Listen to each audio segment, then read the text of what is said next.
Welcome back to Thimbleberry U. I am John Jagay, joined again by Amy Wells from Thimbleberry Financial. Amy, good to be with you once again. Jag, it is always good to be talking to you.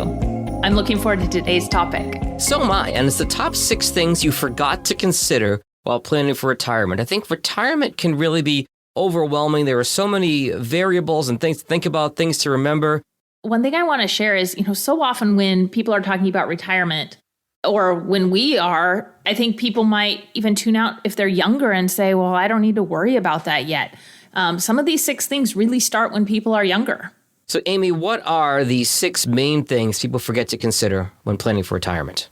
They are not thinking adequately or thoroughly about how they will spend their time in retirement. Diversification, rebalancing, that not all savings is equal, cashing out a retirement plan, and not planning for healthcare costs. We'll dig into each one of those 6, and we'll start with the first one, which is not thinking adequately about how someone will spend time in their retirement. Can you elaborate on that a little bit? Yeah. I want you to think about your next planned vacation. Have you been spending time thinking about what it is you're going to do, what you're going to visit, how you're going to relax, what that looks like? We have actually planned a trip to Hawaii at the end of the year, and so we have spent a lot of time thinking about that. Perfect. Well, if you think about it, retirement is the longest vacation of your life. Oh, I like that. Okay. Okay. Yes, there's going to likely be vacations in that vacation. And my point is, how you spend your time, how you're going to spend your time is vital to figuring out how your money's going to work and what's important to you, what you want to do. Some hobbies are more expensive than others. Sure. And so that's why that plays a role. Some people want to volunteer. Another reason I bring this up is that many people retire being excited to get away from their coworkers. And many years ago, Dr. Ken Dykewald did some research, and the number one expectation of soon-to-be retirees was that they couldn't wait to be away from their coworkers, and that was going to just make them so happy. I can't wait to get away from this guy who microwaves his fish every day in the office, and yes. Absolutely. The reality is that loneliness was one of the top retirement surprises. Oh. As adults, our connection with people comes mostly from coworkers. Talk about work wife and work husband, sometimes seeing them more than your actual wife or actual husband, right? Yep. So loneliness is a big deal, and how you're going to combat that and how you're going to stay happy and active is very important. So that's why we need to think about how we're going to spend time in retirement. I'm picturing maybe retiring, and especially those who are single or widowed or don't have that spouse at home, going stir crazy. And again, COVID notwithstanding, but like going out, okay, I'm just going to go to the local coffee shop every day and chat somebody up. Okay, that coffee adds up. Or I'm going to take up a hobby and join a rec league of some sort. Okay, well, that's money too. And so I can totally see how that loneliness would lead to more spending than you would have anticipated going into retirement. Yeah, and I think it's just, can you spend that? Will you be happy? Because ideally, if people retire, they should be able to be happy at that point in time. Absolutely. You've worked your whole life for it. Yeah. Number 2 on our list, Amy, is diversification. And we've talked about this many, many times, but it is one of the most important topics when it comes to financial planning. What is actually stopping people from diversifying and making this mistake heading into retirement and even from their younger days? Yeah, so I think there's a current example given today's interest rates being low. Mm-hmm. And that is some soon-to-be retirees or retirees are afraid of bonds. Yeah. And they're afraid of bonds given interest rates being so low. And, for any listeners that don't know what I'm talking about, is interest rates and bond prices are like a teeter-totter or seesaw, depending, I think, on what part of the country you're from, at the playground, right? One end is down and one end is up. And if interest rates rise, bond prices drop. So some people are afraid to have any bonds because given our low interest rates, they're afraid that when they come up, their bond prices will fall. So instead, they've chosen to invest 100% in equities, but they're very close or already in retirement. So that's a fear issue. And I think a not knowing what the other options are. There's familiarity bias. We've talked about this one previously, right? And I think the best example of this could be having worked for a public company and having stock in that company, feeling like you know the inner workings and that you know that that company is going to thrive. You've got more than physical stock, you've got emotional stock at that point. Absolutely. And then another thing that can keep people from diversifying is concern that diversification means growth on the account won't be as big. And very likely that is the case.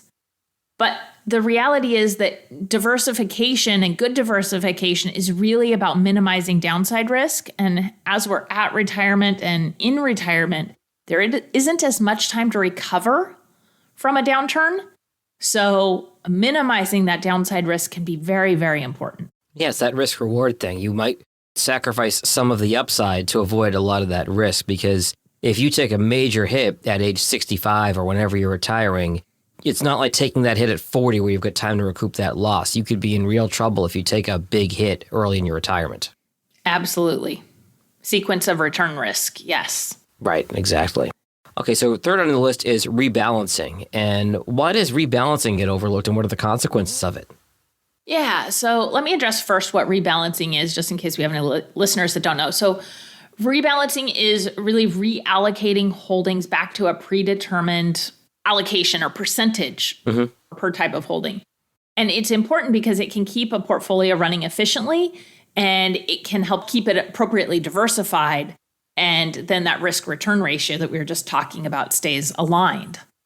So I can't, Jag, speak to all the reasons it gets overlooked, but the reasons I hear most frequently are, I'm young and I get to set it and forget it. Isn't that why I use index funds and ETFs? So it's a misunderstanding around how different investment vehicles work and what the purpose of rebalancing is. If we buy a variety of index funds and set it and forget it, they're all going to grow at different rates. Right. And so you're going to be out of balance in some amount of time. Another thing I sometimes hear is I don't want to pay the tax bill associated with rebalancing. Right. And in an IRA, this doesn't matter because there is no tax bill. But in a brokerage account or a taxable account, it absolutely does matter because you have capital gains due when you sell an investment. Right. Another reason would be emotions. So an example of this would be, well, investment A was doing really well and investment B wasn't, and I only needed those two things. So why would I want to sell A and buy B? Like, that doesn't make sense. I want to put my money into the winners and not the losers. When in reality, the whole purpose of rebalancing is to say, yes, A went up and B didn't. We did our research and B is still a good investment. So let's sell the gains in A and put them into B, because at some point there's going to be a switch. And now we're back to the allocation we actually needed. Buy low and sell high is always a cliche, but it is so hard to do because a lot of times it can be counterintuitive. Absolutely. Absolutely. The last one I think is really just maybe not having a process, or it could also be just life happening. Sure. Someone saying, I think about it, but I'm just not really sure what to do. Or I meant to, and I guess I got busy and time went by. It was on my to-do list, but then a bunch of other stuff came in and it fell under a stack of papers on my desk, and I just totally forgot about it and never quite got around to it. Absolutely. Yep. So Amy, fourth on your list is this idea that not all savings are equal. What do you mean by that? Yeah, Jag, this goes back to our very first podcast. It's all about the efficiency of investing, really tax efficiency. $1 in a 401k is not the same as $1 in a Roth account. Right. So I'll run through some numbers on this. Let's say someone has $2 million in a 401k and it is 100% pre-tax money. So using the controversial 4% rule, I call it the controversial rule because it's been proven not to work, but I'm going to go with it because I think it's going to be the easiest thing to use here. For the purposes of example, got it. Yep. So with the 4% rule, it basically says someone can withdraw 4% each year and continue to have the same purchasing power going forward. So if you withdraw 4% of $2 million, that's $80,000 in annual income. Mm-hmm. However, and this has surprised a couple of new clients when we started to work together, taxes need to be withheld from that $80,000. Right? Taxes need to be paid. It doesn't mean it's spendable at 4%. So $80,000 of income puts an individual or a couple in the 22% federal tax bracket currently. That said, their effective tax rate will be a little bit lower. So for the sake of our math, let's just say that tax bill is 20%. Okay. So what you get to keep and spend of that $80,000 just became $64,000. Ah, okay. All right. Got to pay the piper. So in another area, just a brokerage account or the taxable account we were talking about a few minutes ago, let's say someone has $2 million and it's all long-term capital gains. And let's assume their basis is $1 million. So they put $1 million in, it's now $2 million, and they're taking $80,000 out using our 4% rule. Well, their basis is $1 million. They'll be taxed at a preferential tax rate of 15% if that $80,000 was their income. So now someone, that person who took out the $80,000, if they pull it from this kind of money, is going to end up with $74,000 to spend. As opposed to $64,000 in your first example. Exactly. So it may sound like I'm saying, hey, a brokerage account is a much better place to save than a 401k. That's not what I'm saying. I made a whole bunch of assumptions to get to that $74,000 in this example. The two buckets of money do serve very different purposes. Okay. I feel like I've got my disclaimer. I just don't want someone to, a listener to misunderstand. So the third area or scenario is that someone has $2 million in a Roth account. Now, as long as the rules are followed for distribution, there's no federal tax on that distribution. So that investor gets to keep all $80,000. So that $2 million in different buckets in terms of real money and what's going in your pocket and you're going to have to live on and spend, very different numbers in each one of those circumstances for sure. Yes. And, in talking about that, I think there's two things that I want to mention. One is those examples didn't include any state taxes. Mm-hmm. And being here in Oregon, we definitely have state tax. The other thing I want to mention is that these examples also only deal with the dollar amounts in the accounts at the time of distribution, not how the accounts grew along the way. Got it. Okay, next on the list, Amy, is cashing out retirement plans. What can you tell us about this?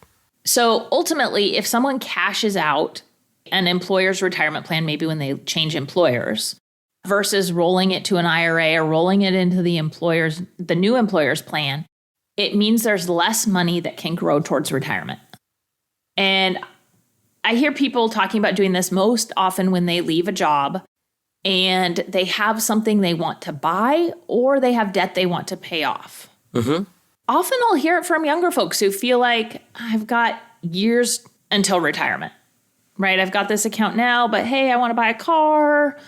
I'm tired of the student loan debt hanging out there. And it's only $20,000. What can be the consequence of this? Seems easy to cash it out and put the money towards that other goal because their future self with retirement is just so far away. Yeah. But the problem is you're missing out on future compounding growth on these dollars over 30 years or maybe even over 60 years when we're looking at end of life. Mm-hmm. And that's significant growth. It's a lot more than $20,000. Absolutely. And often I've found when new clients have come to us and they've done this in the past, that they got caught unaware because they used it to pay off debt, but they miscalculated the tax bill. And now they're trying to figure out, ouch, like my cash reserve, how am I making this happen? Oof.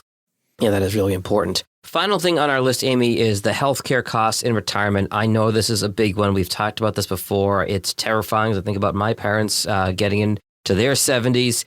We know it can cost a lot of money, healthcare costs in retirement.